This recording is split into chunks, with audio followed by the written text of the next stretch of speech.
Hello friends, welcome to my YouTube channel myself Ashwini Sharma. आप लोगों का मेरे चैनल पर स्वागत है। This is my new blog. Radhe Radhe, good morning. अभी मैं सो के उठ चुका हूँ और अभी मैं छत पे बैठा हूँ। थोड़ा सोचा कि धूप ले लिया जाए, नीचे कमरे में थोड़ी सी ठंडी लग रही थी, तो अभी मैं छत पे आ गया हूँ, धूप ले रहा हूँ। पीछे साइड यहाँ पे कुछ पता नहीं क्या कथा अथा चल रही है, बहुत ज़्यादा आवाज़ आ रही है, कुछ बता नहीं सकते। अभी मैं धूप ले रहा हूँ। आप लोग बताइए, आप लोग कैसे हो? आई होप कि आप लोग भी अच्छे होंगे मेरी तरह। मैं हमेशा अच्छा ही रहता हूँ, क्या बताया जाए। थोड़ा धूप ले रहा हूँ और अभी कुछ समझ में नहीं आ रहा कि मुझे कैमरे के सामने क्या बोलना चाहिए, क्या नहीं बोलना चाहिए, क्योंकि अभी मैं न्यू यूट्यूबर हूँ। अभी मैंने कुछ दिन पहले ही यूट्यूब चैनल अपना क्रिएट किया है और मुझे वीडियो बनाने में थोड़ा सा अजीब लग रहा है। मैं ज़्यादा कुछ बोल नहीं पा रहा हूँ। कैसे भाई क्या बोलना है, कहाँ पे क्या बोलना है, कुछ समझ में नहीं आ रहा है। मुझे कुछ इतना नॉलेज नहीं है यूट्यूब के बारे में, तो कुछ नहीं, बने रहिए वीडियो के साथ। अच्छा लगे तो लाइक कर दीजिएगा, सब्सक्राइब कर दीजिएगा, चैनल को शेयर भी कर दीजिएगा। वैसे फ्रेंड्स, आज मुझे कुछ समझ में तो आ नहीं रहा है कि मुझे आप लोगों के साथ क्या शेयर करना चाहिए, क्या बोलना चाहिए, कुछ समझ में नहीं आ रहा है। तो ज़्यादा कुछ नहीं, मैं आपको अपनी फैमिली के बारे में और अपना इंट्रोडक्शन बता देता हूँ कि मेरा नाम अश्विनी शर्मा है और मेरी फैमिली में टोटल 4 मेंबर्स लोग रहते हैं। एक मैं हो गया, मेरी छोटी बहन हो गई, मेरी मम्मी और मेरे पापा।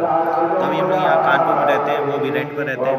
और मैं अभी स्टडी करता हूँ, मेरी छोटी बहन भी है, वो भी स्टडी करती है, वो 11th क्लास में है। और मेरा यहाँ पे पॉलीटेक्निक डिप्लोमा की पढ़ाई चल रही है, पॉलीटेक्निक इलेक्ट्रॉनिक्स इंजीनियरिंग से। वो भी यहाँ कानपुर में नहीं है, वो है सुमेरपुर में, यहाँ से लगभग 80 से 90 किलोमीटर के बीच में। तो मुझे वहाँ जाना है अभी 2 दिन बाद, लेकिन मेरी थोड़ी सी तबीयत ख़राब हो गई थी, इसकी वजह से मैं जा नहीं पाया।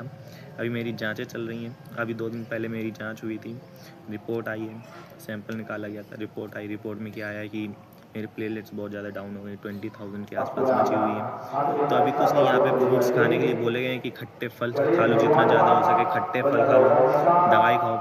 तो मैं दवाई खा रहा हूँ, खट्टे फल खा रहा हूँ, ज़्यादा कुछ नहीं। अभी 2 दिन बाद फिर से मेरी एक जांच होनी बाकी है, उसके बाद फिर 2 दिन बाद मेरी रिपोर्ट आएगी, तब देखो क्या होता है। और मैं आप लोगों को क्या ही बताऊँ, थोड़ी दिक्कत है, अपनी जांच करवानी पड़ती, प्लेटलेट्स कम हो जाती है हमेशा। मेरा बचपन से ये बीमारी, मेरी बचपन से है बीमारी। लगभग मैं 6 साल का था, 5 साल का था, तब से ये बीमारी मेरे लगी हुई है। मेरे बॉडी में कुछ दाने निकल आते हैं, काले काले दाने निकल आते हैं, कहीं चोट लग जाती है तो वहाँ पे काला दाग बन जाता है, छोटे छोटे दाने निकल आते हैं लाल लाल कलर के बॉडी में, खुजली बहुत ज़्यादा होने लगती है, इस तरह का होता है। और अचानक से चक्कर आने लगते हैं बहुत ज़्यादा, कि मैं कहीं पे भी कुछ भी काम कर रहा हूँ, मुझे कुछ पता ही नहीं चलेगा, मैं चक्कर आ जाऊँगा और वहीं पर गिर जाऊँगा। गिरने के बाद फिर तुरंत खड़ा हो जाऊँगा, मुझे कुछ पता ही नहीं चलता कि मेरे साथ क्या हो रहा है। जब डॉक्टर को दिखाया गया तो बताया कि उसने कि तुम्हारी आईटीपी की बीमारी, आईटीपी, ठीक है, आईटीपी की बीमारी, इसमें प्लेटलेट्स बहुत ज़्यादा डाउन हो जाती है। इसका मतलब आईटीपी का मतलब ये होता है कि मतलब बॉडी के अंदर जो ब्लड सर्कुलेशन वाली जो मशीन होती है ना, तो आपका ब्लड सर्कुलेट नहीं हो पाता सही से, प्लेटलेट्स बन नहीं पाते हैं। तो वहाँ पे जो ब्लड होता है ना, वो जम जाता है और उसमें काला काला धब्बा बन जाता है। तो बस वही हो जाता है मेरे, और ज़्यादा कुछ तो है नहीं फिलहाल। बहुत बड़ी बीमारी है मेरी, बहुत पहले से इलाज चल रहा है। लगभग मेरा ये 5 साल से है, जब मैं 5 साल का था, और अभी तक मेरा इलाज चल रहा है, इतने साल हो गए हैं और अभी तक ये सही नहीं हो पाया है। और डॉक्टर ने बोल दिया ये कभी सही हो ही नहीं सकता, ये कभी सही हो ही नहीं सकता। तुम्हें बस अपने खाने पीने पर ध्यान देना है और अपनी सेहत पर ध्यान देना है, खुद से करना पड़ेगा कंट्रोल। देखो, अब अपनी तरफ से तो कर रहा हूँ अब, लेकिन ये मेरे हमेशा हो जाता है ये, मतलब कि मेरे फरवरी से लेके जून जुलाई तक बीच में ये कभी ना कभी होना ही रहता है। लेकिन इस टाइम मेरे थोड़ा जल्दी हो गया, अभी जनवरी चल रहा है, जनवरी की मिडल जनवरी है, मेरे अभी से दाने निकल आए, प्लेटलेट्स डाउन हो गई, तो जांच करवानी है। और क्या बताऊँ, कुछ समझ में नहीं आ रहा है मेरे, बहुत दिक्कत है, बहुत ज़्यादा पैसा लग गया बीमारी में, इतना ज़्यादा पैसा लग गया है कि मैं बता नहीं सकता हूँ। मेरे मामा ने मेरा इलाज कराया, पापा ने इलाज कराया, इतना पैसा लगाया, इतना पैसा लगाया, खून चढ़ाया, खून की कमी हो गई थी बहुत ज़्यादा छोटे में।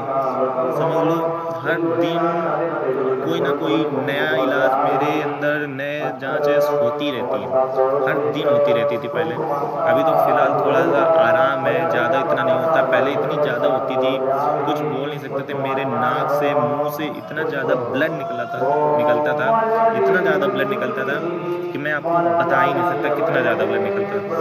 समझ लो अगर पूरे साल में मैं घर पे कितने दिन रहता होऊँगा? मात्र 2 से 3 महीने घर पे रुका हूँ, बाकी पूरे साल मैंने हॉस्पिटल में बिताए हैं, लगातार एडमिट रहता था, इतना ज़्यादा एडमिट रहता था कुछ कह नहीं सकते। घर वाले परेशान हैं, फैमिली वाले परेशान हैं और रिलेटिव्स वाले परेशान हैं, किसी को कुछ बता नहीं सकते, बहुत ज़्यादा खर्चा हो गया था और अभी भी वही चल रहा है। अभी भी बीमारी चल रही है, सही नहीं हो रही है, पता नहीं कैसे क्या होगा। बड़ी दिक्कत है यार। कभी-कभी खुद पे सोच के ऐसा लगता है ना कि क्या ज़िंदगी है अपनी, क्या ज़िंदगी है अपनी, कुछ समझ में नहीं आता। अभी फ्रेंड्स मैं कमरे में आ चुका हूँ, तो अभी मैं नहाने जा रहा हूँ, बहुत ज़्यादा टाइम हो गया। चलो नहा लेते हैं, फिर उसके बाद आप लोगों से मिलेंगे, बात करेंगे, ठीक है? बाय। हेलो फ्रेंड्स, मैं अभी नहा के छत पे वापस से आ चुका हूँ। आज धूप कुछ ज़्यादा ही तेज़ निकली हुई है, मज़ा आ रही है धूप लेने में भी। आप लोगों को मालूम है ये हमारा घर जो है ना, तो यहाँ की छत ऐसी है, इतनी सारी रस्सियाँ बंधी हैं छत पे, इतनी ज़्यादा, तो ऐसा लगता ही नहीं कि ये हमारा घर है। यहाँ पे ऐसा लगता है कि ये हमारे धोबी घाट है।